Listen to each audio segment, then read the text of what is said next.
কে বড় মুহাদ্দিস বাদ দেন, কে বড় ফকিহ বাদ দিয়ে দেন, কে বড় নেতা পায়ের তলে দিয়ে দেন। আমরা সবাই সুন্নিয়তের আন্দোলনের এক একজন কর্মী।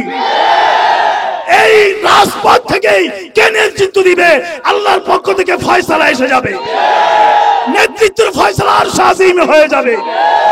আমরা মাঠে কাজ করব ইনশাআল্লাহ। আজকে বিশ্ব অবাক হয়ে তাকিয়ে আছে। একটা খুনের বিচার চাওয়ার জন্য এত আন্দোলন করতে হয়, খুনের বিচার চাওয়ার জন্য আন্দোলন করতে হয়। বিশ্ব সভ্যতায় এরকম দৃষ্টান্ত দেখা যায় না। অথচ আমাদের সরকার নির্বাক হয়ে তাকিয়ে আছে, আমাদের পুলিশ বাহিনী নির্বাক হয়ে তাকিয়ে আছে। আমার মনে পড়ে, আমার এই এক ছাত্র আমাদের এই সুন্নিয়তের আন্দোলনের অন্যতম রকিব, সে সিলেট মৌলভীবাজারের মাওলানা আলাউদ্দিন আখুন্দি, সে যুক্তরাষ্ট্রে খুন হয়েছিল। খতিব, একটা মসজিদের খতিব ছিল। যুক্তরাষ্ট্রের যে কোনো একটা রাজ্যে সে খুন হয়েছে। আমি ভেবেছিলাম যে এর কোনো প্রতিকার হবে না। আশ্চর্য, ওই সমাজ ব্যবস্থায়, ওই বিচার ব্যবস্থায় মাত্র কয়েক ঘন্টার মধ্যে খুনিকে অ্যারেস্ট করা হয়েছে। অ্যারেস্ট করা হলো, আমি ভেবেছিলাম বোধহয় বিচার হবে না, না, তাকে সর্বোচ্চ শাস্তি দেওয়া হয়েছে যুক্তরাষ্ট্রের মাটিতে। অথচ একটা মুসলিম রাষ্ট্র হয়ে এখানে একজন খতিবকে এভাবে নৃশংসভাবে হত্যা করা হলো। বিচার তো আমরা পাচ্ছি না, বরঞ্চ ওই আল্লামা রইসুদ্দিনের উপরে তারা বহুতান চাপিয়ে দিয়েছে। এটাকে তুহমত বলা হবে না, বহুতান চাপিয়ে দিয়েছে। ওরা ওর উপরে অপবাদ চাপিয়ে দিয়েছে। এটা এটা একটা অসভ্যতা, অনৈতিকতা ছাড়া, এটা উপর থেকে সন্ত্রাস ছাড়া আর কিছু হতে পারে না। আমার ভাইরা বন্ধুরা, এখনো সময় আছে। এর আগে সুন্নিয়তের ময়দানের অনেককে হত্যা করা হয়েছে, শহীদ করা হয়েছে। আমরা বিচার পাই নাই।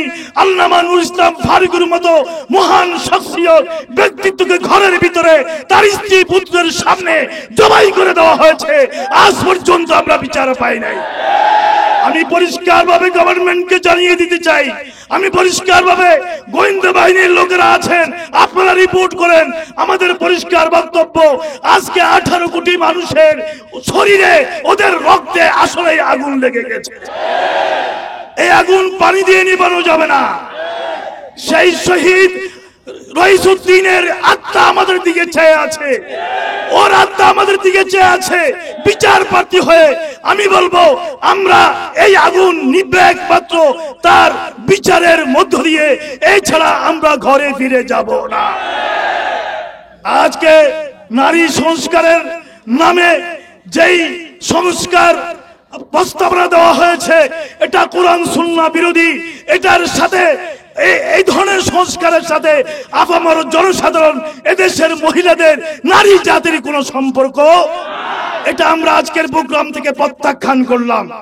পরিশেষে আমি বলতে চাই, যেভাবে হোক না কেন, সুন্নিয়তের যেই বিশাল ঐক্য আজকে এগিয়ে চলেছে, এই ঐক্য আমাদেরকে ধরে রাখতে হবে। হাত তুলে দেখেন আমরা রাজি আছি কিনা বন্ধুরা আমার।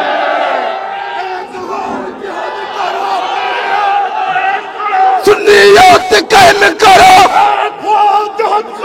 एक हो जिहाद करो। আমার ভাইরা, আমার ভাইরা, আমার ভাইরা, শুধুমাত্র রইসুদ্দিন নয়, আমরা যদি আমাদের এই শিছা ঢালা ঐক্যকে ধরে রাখতে না পারি, তাহলে আমাদের নসিবে অনেক দুঃখ আছে। 18 কোটি মানুষ আমাদের পেছনে আছে। এদেশের রিক্সাওয়ালা, শ্রমিক, ঠেলাগাড়িওয়ালা আমাদের পেছনে আছে। জাতীয় কর্মসূচি নিয়ে সিংহের মতো চিৎকার করে জাতির সামনে আমাদেরকে আসতে হবে, যদি সেই ঐক্য ধারণ করে। আমার ভাইরা, আর কথা বলার অবকাশ নাই।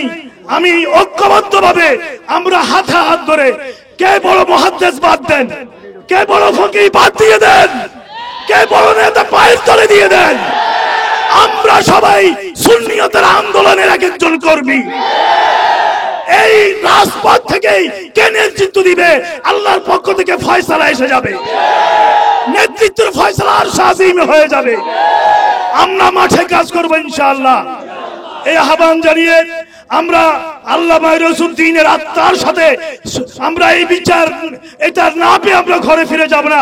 ওর সাথে আমরা এই ওয়াদাবদ্ধ হয়ে আমরা রাজপথে থাকবো, ঢাকায় থাকবো, চট্টগ্রামে থাকবো, দেশের সর্বত্র থাকবো। এই শপথ ঘোষণা করে আমি শেষ করলাম। আসসালামু আলাইকুম ওয়া রাহমাতুল্লাহ।